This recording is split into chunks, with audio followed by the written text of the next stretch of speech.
नमस्कार दोस्तों, साहित्यिक कहानियों के इस चैनल कहानियां जिंदगी की पर मैं शैली नारायण आप सभी साहित्य प्रेमियों का तहे दिल से स्वागत करती हूँ। और आइए आज सुनते हैं श्री विमल मित्र जी द्वारा रचित कहानी पद्म भूषण का दूसरा भाग।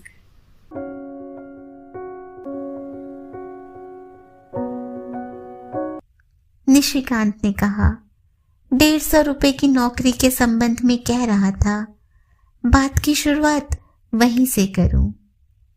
निर्जन सड़क पर टैक्सी भागी जा रही है। किसी ट्रैफिक लाइट के सामने लाल बत्ती जलती हुई देखकर गाड़ी तत्काल खड़ी हो गई। निशिकांत ने कहा, तब मैं कलकत्ते के तमाम दफ्तरों का चक्कर काट चुका था। दरख्वास्त पर दरख्वास्त भेजने के बावजूद कोई रास्ता नहीं निकला था। ऐसे वक्त में खिदिरपुर के एक दफ्तर से दरख्वास्त का जवाब आया। पहले विश्वास नहीं हुआ। 150 रुपए तनख्वाह की नौकरी पाना स्वर्ग पाने जैसा था। उसी दिन मैं दफ्तर गया और मालिक से भेंट की। उन्होंने बताया कि मुझे तनख्वाह के तौर पर 150 रुपए मिलेंगे। किसी भी तजुर्बे की जरूरत नहीं है। बीए पास होने से ही काम चल जाएगा। मुझे भी यह काम पसंद आ गया। नौकरी भी मिल गई। मेरे मन पर से पत्थर का भार जैसे हट गया हो। लौटते वक्त मोहल्ले की दुकान से मैं एक सेर मांस खरीद कर ले आया। बहुत दिनों से बाल बच्चों को खिला नहीं पाया था। मेरी पत्नी बोली, मांस क्यों खरीद लाए? मैंने कहा, बाल बच्चे खाएंगे। सोचा महीने के अंत में पैसा मिलने पर उधार चुका दूंगा। 150 रुपए कम तो नहीं होते। 150 रुपए में उन दिनों बहुत सी चीजें खरीदी जा सकती थी। सिर्फ मांस ही क्यों, दही, रबड़ी, रसगुल्ला जैसी ढेर सारी चीजें जिन्हें मेरे बच्चों ने आंखों से देखा है, खाया नहीं, खरीदी जा सकती है। मुझे महसूस हुआ आकाश का चांद जैसे मेरे हाथ में आ गया। तब मैं 150 रुपए के सिंहासन पर बैठकर सुख के सपने देखने लगा। और लोगों के बच्चों की तरह मेरे भी बाल बच्चे साफ सुथरे कपड़े पहनेंगे, दूध पिएंगे, स्वस्थ सबल होंगे। तब मैं आनंद में विचरण करने लगा बातचीत करते करते निशिकांत का नशा जैसे दूर हो गया हो। मैंने कहा, जल्दी जल्दी बताओ, इसके बाद क्या हुआ? निशिकांत ने कहा, उसके बाद मेरी पत्नी देव मंदिर जाकर पूजा करने गई। मुझे 150 रुपए की नौकरी मिली है। भगवान की दया के बिना इसकी कोई संभावना नहीं थी। जीवन में मैं हमेशा ईश्वर पर विश्वास करता आया हूँ, सत्य की राह पर चलता आया हूँ। सोचा है मुझे किसी प्रकार की तकलीफ नहीं हो सकती है, इसलिए मेरी यह नौकरी उनकी ही दया का परिणाम है। उसके बाद निशिकांत कहने लगा, उसके बाद दूसरे दिन मैं दफ्तर गया। वहां जाकर अपना काम देखा तो मैं अवाक हो गया। गली के बीच एक कारखाना है। लगभग 50 आदमी काम कर रहे हैं। मुझे उन्हीं लोगों के काम धाम पर नजर रखनी है। वैसा कोई मुश्किल काम नहीं है। देखा, टीन पर टीन घी गाड़ी पर लादा जा रहा है और बाहर चालान काटा जा रहा है। टीन पर टीन सरसों का तेल गाड़ी पर लादा जा रहा है और बाहर भेजा जा रहा है। बहुत बड़ा कारोबार है। मालिक बड़ा ही सहृदय व्यक्ति है। मुझसे बहुत बातचीत की। पेशगी के तौर पर मुझे 30 रुपए दिए। किस तरह यह कारोबार छोटे से बड़ा हुआ है, किस तरह खुद मेहनत मशक्कत कर उन्होंने इस कारोबार को खड़ा किया, इसका इतिहास बताते रहे। काम धाम समझाकर वे चले गए। उसके बाद कहते कहते निशिकांत एकाएक चुप हो गया था। लगा वह फिर नशे की झोंक में आ गया है। उसके बाद क्या हुआ बताओ, मैंने कहा। निशिकांत ने कहा, तुम लोग भगवान पर विश्वास नहीं रखते हो भाई, लेकिन मैं रखता हूं। उस दिन मैं भगवान के आमने सामने खड़ा हो गया। हाँ, बिल्कुल आमने सामने। मैं चूंकि भगवान पर विश्वास रखता हूं, इसलिए तुम लोग मुझसे हंसी मजाक किया करते थे। इसलिए मेरा मजाक उड़ाते थे कि मैं सिगरेट, पान, बीड़ी, चाय वगैरह का सेवन नहीं करता। मैंने बहुत अभाव और दुख के बीच जीवन गुजारा है, मगर किसी भी दिन उस दिन की तरह भगवान को स्मरण नहीं किया था। क्यों? निशिकांत ने कहा, मालूम नहीं, हो सकता है मेरी परीक्षा कर रहे थे, लेकिन मैं उस परीक्षा में सफल हो गया। मैं उस दिन मांस, दूध, रसगुल्ला खाकर दफ्तर गया था।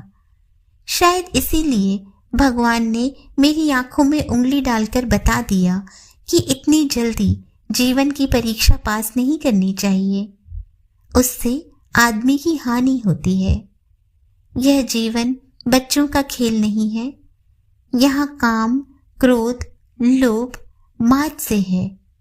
इन्हें अगर जीत नहीं लिया जाए तो मनुष्य का जीवन निरर्थक है। यही कारण है कि पंडितों ने जीवन से महाभारत के कुरुक्षेत्र की तुलना की है। मैंने कहा, रहने दो अपने भगवान को, क्या बात है वही बताओ। निशिकांत कुछ देर तक चुप रहा, उसके बाद बोला, दोपहर में भगवान के दर्शन हुए। कैसे?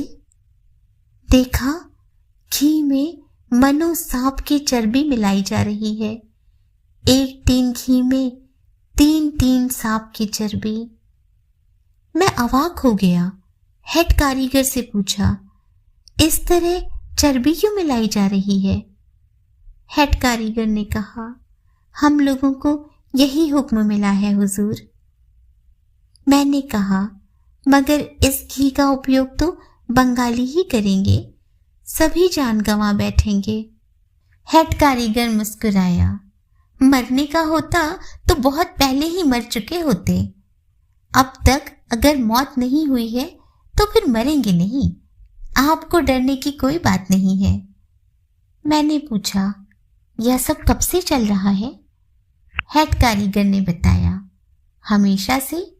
पहले एक टीन में आधा से चर्बी रहती थी, अब लड़ाई के जमाने में चर्बी की मात्रा बढ़ा दी गई है।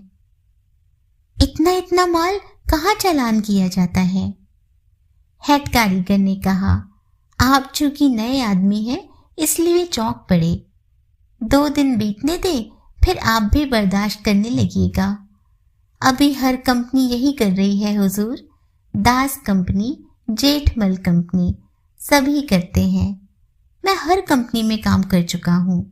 मालिक मुझे इसी काम के लिए ज्यादा तनख्वाह पर ले आया है।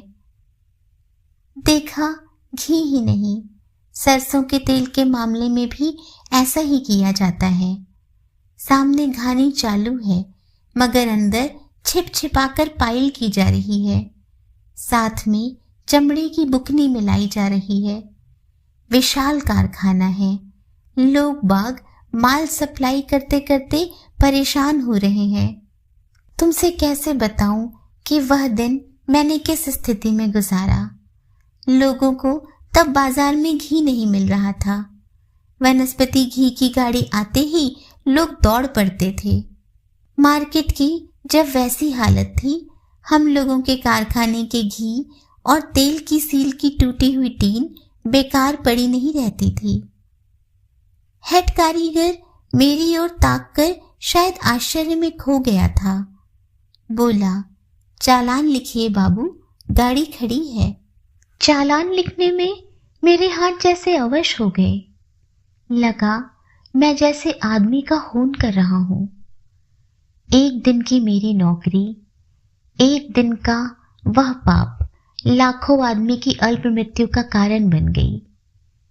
मैं तब निश्चेष्ट हो गया था। पत्थर की प्रतिमा, मुझ में जैसे चेतना न रह गई। मेरे जैसा व्यक्ति जिसने कभी सिगरेट तक नहीं पी, किसी तरह के नशे का शिकार न हुआ, आज अपने ईश्वर का गला टीप रहा है।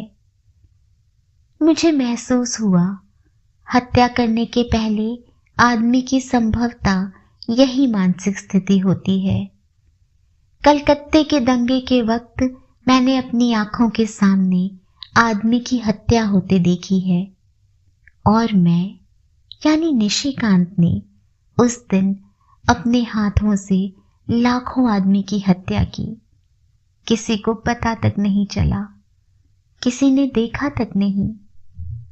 मगर लोग चाहे नहीं देखें, उन्हें पता न चले, मगर मैं खुद तो जानता हूं, मैं अपने आप को धोखा नहीं दे सकता।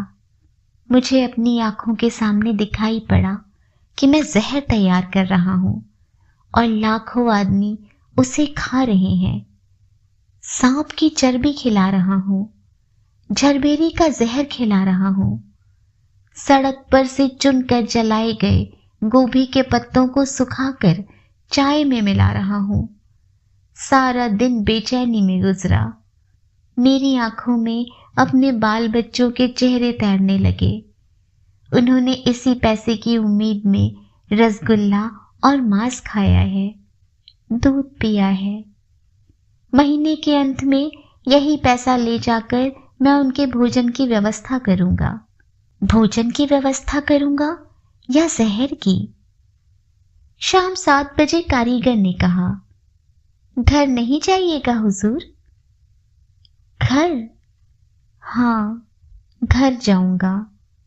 मैंने हेड कारीगर के चेहरे को गौर से देखा, मगर उसके चेहरे पर किसी भी प्रकार का विकार नहीं दिखाई पड़ा। तमाम दिन उसने गला टीप टीप कर मनुष्यों की हत्या की है, ईश्वर की भी हत्या की है। फिर भी उसके चेहरे पर परितृप्ति की निशानी है। उसको देखकर मैं आश्चर्य में खो गया।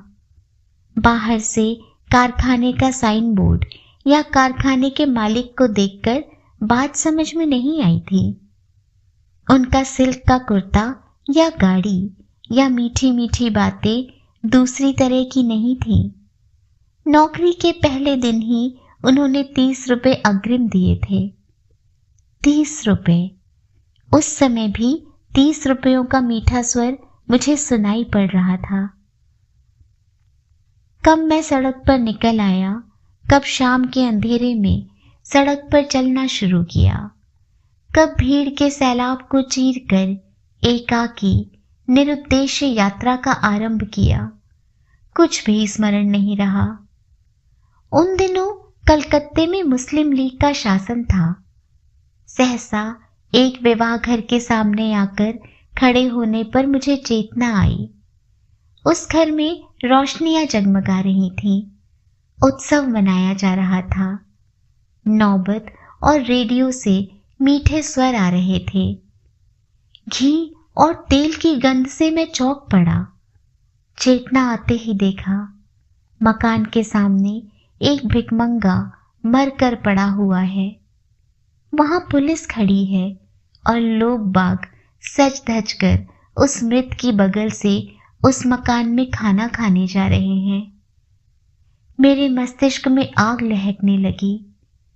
तुम लोग कहोगे मैं पुराने जमाने का आदमी हूं, मैं इस जमाने के लायक नहीं हूं।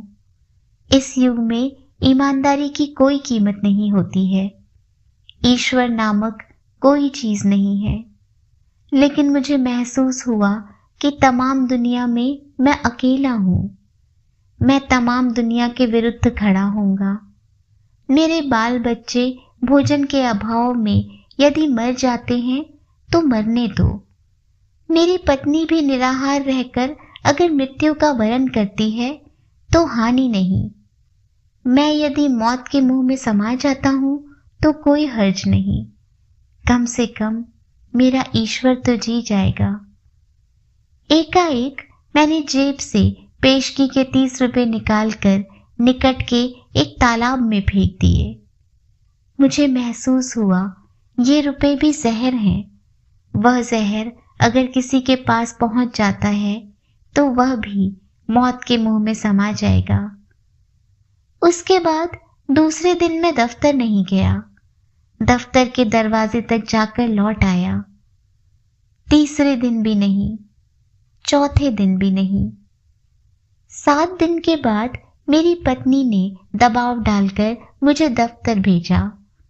मेरे मन में आया, और लोग जिस तरह संसार में टिके हुए हैं, मैं भी उसी तरह जी लूंगा। इसमें शर्म की कौन सी बात है? भगवान मुझे खाना नहीं देगा। जीवन बड़ा है या आदर्श? इस युग में आदर्शवाद की कोई कीमत नहीं है। अपने बाल बच्चों के उदास चेहरों को देखकर मैं समस्त आदर्श को भुला बैठा।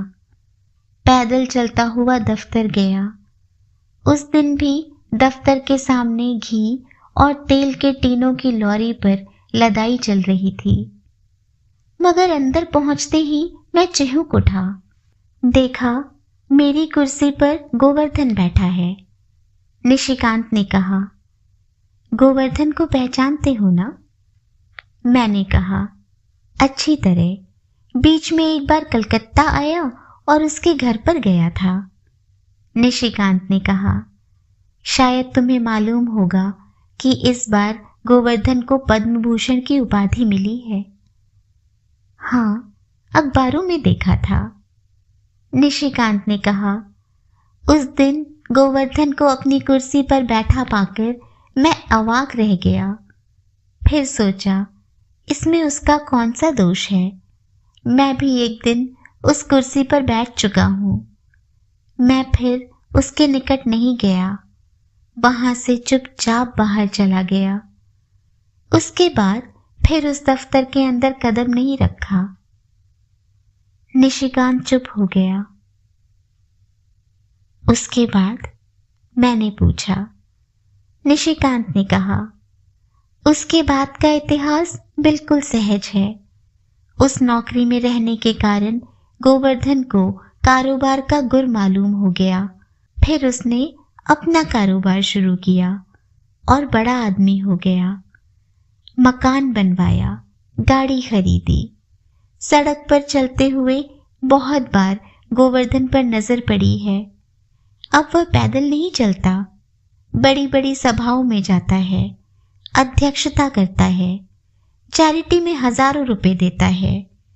यह उस दिन की बात है जब उसने कांग्रेस के फ्लड रिलीफ फंड में 40,000 रुपयों की चैरिटी की और अब पद्म भूषण हो गया है। टैक्सी उस वक्त चित्रपुर की सकरी सड़क से जा रही थी। चारों तरफ अंधेरा उतर आया है। दुकानें बहुत पहले ही बंद हो चुकी हैं। उसके बाद मैंने पूछा। निशिकांत की समझ में मेरी बात नहीं आई। बोला, उसके बाद और क्या? उसके बाद तुम गोवर्धन के घर पर क्यों गए थे? जानते हो क्यों गया? अभिनंदन करने नहीं गया था भाई, प्राणों की खातिर गया था। मेरी लड़की 3 महीने से बीमार है। पैसे के अभाव में डॉक्टर को नहीं दिखा पाया हूँ। उधर मकान का किराया भी काफी हो गया है। किसी से उधार भी नहीं मांग सकता हूँ। दुनिया में कोई नहीं है जो मेरी तकलीफ समझ सके। नौकरी की कोशिश जहां जहां की, टिक नहीं पाया। हर जगह मिलावट है भाई। आदमी के मन तक में मिलावट ने जड़ जमा ली है। सभी ईश्वर के नाम पर मिलावट कर रहे हैं। मैं हर जगह से वापस आ गया हूं। उसके बाद निशिकांत कहने लगा, आज सुबह लड़की की तबीयत बहुत खराब हो गई। होम्योपैथी के एक डॉक्टर को बुलाया। अंत में मेरी पत्नी मुझ पर बहुत बिगड़ी। बोली, इतने आदमी अपनी गृहस्थी चला रहे हैं और तुम चला नहीं पाते। तुम ही सत्यवादी हरिश्चंद्र हो। उसके बाद मकान मालिक भी आया। वह भी बकझक कर गया। बोला, कल ही आप मकान खाली कर दें। ऐसे किस तरह चल सकता है? मेरी भी गृहस्थी चलनी चाहिए साहब। अंततः कोई उपाय न देखकर मैं गोवर्धन के पास गया। शाम से ही उसके घर पर जाकर बैठा था। उस वक्त गोवर्धन घर पर नहीं था। वह बड़ा ही कामकाजी आदमी है। मैं वहीं उसके ही मकान पर बैठकर सोच रहा था किस तरह यह मकान, गाड़ी, रुपए पैसे, पद्म भूषण, मान सम्मान और प्रभाव हासिल हुए हैं। कोई भी आदमी ऐसा नहीं दिखता जो गोवर्धन के नाम पर छी छी करे। कोई भी उसे धिक्कारता तो नहीं। गोवर्धन की इमारत के इटालियन संगमरमर के बने फर्श पर रक्त का कहाँ कोई निशान है। कहीं किसी की हत्या का रक्त या मिलावट का रक्त नहीं है। अखबारों में गोवर्धन की तस्वीरें छपती हैं। समाज उसका अभिनंदन करता है। सभाओं में वह सभापति के आसन पर विराजमान रहता है। फिर का मुझे कोई उत्तर ना मिला। जब काफी रात बीत चुकी तो गोवर्धन घर वापस आया, लेकिन एक बार मुझे देखकर पहचान लिया। मेरे मैले कपड़े लत्ते और दुर्दशाग्रस्त चेहरे को देखकर ना पहचान पाने का बहाना नहीं किया। मुझे अपने बाजुओं में जकड़ लिया। पूछा, क्यों भाई, अचानक किस काम से? मैंने कहा, तुम बहुत ही व्यस्त हो, मेहनत मशक्कत करके आए हो, कल बताऊंगा। गोवर्धन ने आपत्ति करते हुए कहा, यह हो ही नहीं सकता। तुम मेरे इतने पुराने दोस्त हो, मैं तुम्हें इतनी जल्दी नहीं जाने दूंगा। पल भर चुप रहने के बाद बोला, बताओ तुम्हारे लिए क्या मंगाऊं, चाय या कॉफी या लस्सी? मैंने कहा, आज मैं घोर मुसीबत में पड़कर ही तुम्हारे सामने आया हूं भाई। गोवर्धन संवेदना से द्रवित होकर बोला, कौन सी मुसीबत आ गई है? मेरी लड़की को टाइफॉइड हो गया है। पैसे के अभाव में उसकी चिकित्सा नहीं करा पा रहा हूं। गोवर्धन ने कहा, कर्ज चाहिए? मैंने कहा, उधार नहीं, पहले सब कुछ सुन लो। 6 महीने से मैंने मकान का किराया नहीं दिया है। गोवर्धन ने टोका, ओह, यह बताओ कि तुम्हें कितने रुपया चाहिए? मैंने कहा, कर्ज नहीं लूंगा, मुझे कुछ रुपए यूं ही दे दो। तुम तो बहुतों को यूं ही पैसे दे दिया करते हो, उसी तरह दे दो। अगर बन पड़ा तो चुका दूंगा, वरना नहीं दूंगा। गोवर्धन हंस पड़ा। इतनी छोटी सी बात कहने में तुम इतना संकोच कर रहे थे? कितने रुपए चाहिए? जितने तुम दे सको, 100, 200, जितना हो सके। गोवर्धन ने हंसना शुरू किया। उस हंसी से मेरी अंतरात्मा कांप उठी। मुझे लगा गोवर्धन हंस नहीं रहा है, अपनी प्रतिहिंसा को चरितार्थ कर रहा है। फिर भी मैं चुप रहा, सह लिया। मुझे याद आने लगा, कल सुबह मैं डॉक्टर को बुला लाऊंगा। कल सुबह मकान मालिक बकाया पैसा वसूलने के लिए आएगा। गोवर्धन के गले के स्वर से मैं चिहुच उठा। उसने कहा, मैं तुम्हें अभी रुपया दूंगा, दोगे? मैं खुशी से झूम उठा। 200 रुपए दूंगा, लेकिन तुम्हें मेरा एक काम करना होगा निशिकांत। क्या? तुम्हें मेरे साथ शराब पीनी होगी। तुम कभी ईश्वर के आमने सामने खड़े हुए हो? कभी अपनी आत्मा का आर्तनाद तुमने सुना है? नहीं जानता हूं कि तुम्हें अपनी तत्कालीन मानसिकता की स्थिति का ब्यौरा कैसे दूं। सोचा, उठकर गोवर्धन के गाल पर तपाक से एक तमाचा जड़ दूं। अपने पैरों का जूता उतारकर नौकरों के सामने उसे अपमानित कर दूं। इच्छा हुई गोवर्धन के गंदे चेहरे को जूता मार मार कर और भी गंदा कर दूं। मुझे पता है कि मैं गोवर्धन के सामने कुछ भी नहीं हूं। वह समाज और संसार में विख्यात मनुष्य है, जो देश के लिए हजारों रुपए का दान करता है। उसकी तस्वीरें अखबारों में छपती रहती हैं। कलकत्ते के समाज में उसकी हर बात बहुत ही मूल्यवान मानी जाती है। मैं उसकी तुलना में कुछ भी नहीं हूं, लेकिन मेरे समक्ष गोवर्धन वही पुराना गोवर्धन है। मेरे निकट गोवर्धन हत्यारा है। मेरी नजरों में वह क्रिमिनल है, ब्लैक मार्केटियर है। सरकार की नजरों में वह चाहे पद्म भूषण हो, चाहे पद्मश्री, मगर मेरी नजरों में गोवर्धन क्रिमिनल के सिवा कुछ भी नहीं है। लगा वही क्रिमिनल गोवर्धन मेरी विपत्ति से फायदा उठाकर मेरी हत्या करने आ रहा है।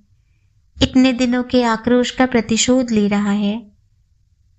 गोवर्धन ने मुझसे कहा, शराब पियोगे तो कहो, 200 रुपए दूंगा। पता नहीं एकाएक मुझे क्या हो गया कि मैंने कहा, पीऊंगा।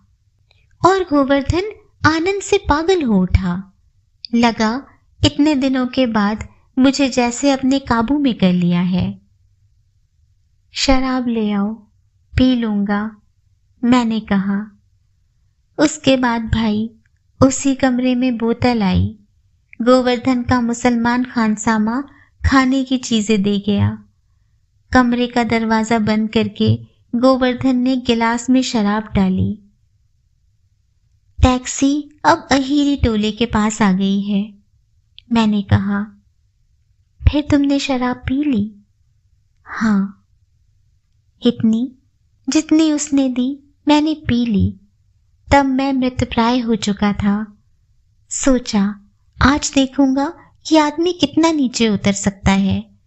और सिर्फ शराब ही क्यों, गोवर्धन अगर कोई और कठिन काम करने को कहता तो मैं वह भी कर लेता। अगर अपनी इमारत के 2 मंजिले से नीचे कूद जाने को कहता तो मैं कूद जाता। उसके बाद, निशिकांत ने कहा, उसके बाद तुमसे भेंट हो गई। निशिकांत रोनी आवाज में कहने लगा, यकीन करो भाई, मैंने जो कुछ कहा है सब सच कहा है, जरा भी बढ़ा चढ़ाकर नहीं कहा है। मैंने जीवन में कभी शराब न पी थी। जीवन में कभी मेरा ऐसा अधःपतन नहीं हुआ था। उसके बाद मेरे हाथों को निशिकांत ने कसकर पकड़ लिया और कहा, हो सकता है तुम मुझसे घृणा कर रहे हो, मगर यकीन करो मैं हर रोज शराब नहीं पीता हूं, सिर्फ आज ही पी है। टैक्सी अहीरी टोला के अंदर जा रही थी। मैंने कहा, हम लोग अहीरी टोला पहुंच चुके हैं, बताओ अब किधर चले? निशिकांत ने कहा, मैं यहीं उतरूंगा, मगर पहले यह तो बताओ कि तुम मुझसे घृणा कर रहे हो या नहीं। आश्चर्य है, एक अजीब पियक्कड़ के पल्ले पड़ गया। मैंने कहा, तुम इतना सोच क्यों रहे हो? शराब पीना क्या कोई अन्याय है? शराब पीना क्या कोई पाप है? मैं भी शराब पीता हूं। निशिकांत ने मेरी ओर हतप्रभ की तरह देखा। आज भी शाम के वक्त मैंने शराब पी है, मैंने कहा। तुमने भी शराब पी है? हाँ, यह देखो। यह कहकर उसके मुंह के सामने अपना मुंह ले जाकर मैंने जोरों से निश्वास छोड़ा। पता नहीं निशिकांत को मेरे मुंह में किस चीज की बू मिली। कुछ देर तक मेरे चेहरे की ओर ताकता रहा और फिर विस्मय में खो गया। उसके बाद पूछा, तुम भी शराब पीते हो भाई? हाँ, पीता हूं, मैंने कहा। क्यों पीते हो? उससे क्या सुख मिलता है? पीना क्या अच्छा है? उसे पीने से चरित्र गिर जाता है। जानते हो, हमारे देश में हजारों आदमी भोजन के अभाव में मौत के मुंह में समा जाते हैं। एक बार उनके बारे में सोचो तो सही। गोवर्धन जैसे आदमी पीते हैं, उन्हें पीने दो। वे पद्म भूषण हैं, बड़े आदमी हैं। इतिहास उन लोगों से आगे नहीं बढ़ता है। हम गरीब आदमी ही इतिहास करते हैं। हमारे कारण ही पृथ्वी अब तक घूम रही है। ऐसा न होता तो संसार और समाज कब के अचल हो गए होते।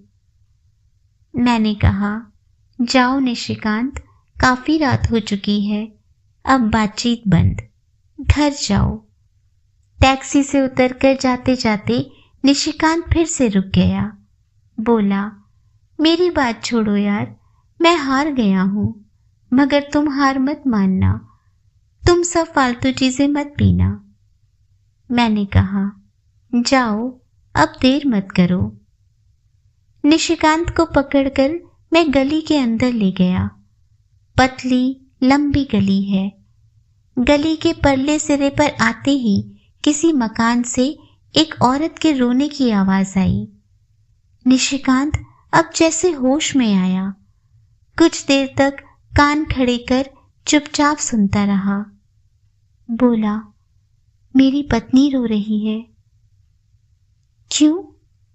निशिकांत ने कहा, शायद लड़की की बीमारी बढ़ गई है या वह चल बसी है। निशिकांत ने ये बातें सहज ढंग से कही। निशिकांत ने जीवन को इतना सहज बना लिया है। मैंने कहा, फिर क्या होगा? निशिकांत ने कहा, जो होने को होगा होगा, तुम चिंता मत करो, मेरे माथे के ऊपर ईश्वर है, फिर डर की कौन सी बात है। इतना कहकर फिर से कहने लगा, मेरा जो बिगड़े बिगड़ने दो, मगर तुम अच्छी तरह से रहो भाई। मैं तुमसे फिर कह रहा हूं, सच्चाई के रास्ते पर चलने वाले का कोई कुछ बिगाड़ नहीं सकता है। मुझे अपने पिता से सीख मिली है कि माथे के ऊपर ईश्वर वास करता है। यह बात भूलना मत। गोवर्धन जैसे व्यक्तियों का अनुकरण नहीं करना भाई। वे लोग पद्म भूषण हैं। वे लोग अलग जाति के हैं। रुलाई का स्वर उस समय क्रमशः और भी करुण होता हुआ कानों में आ रहा था। निशिकांत को जोरों से पकड़कर मैंने उसी तरफ बढ़ने को विवश कर दिया। निशिकांत की लड़की उसी रात मौत के मुंह में समा चुकी थी।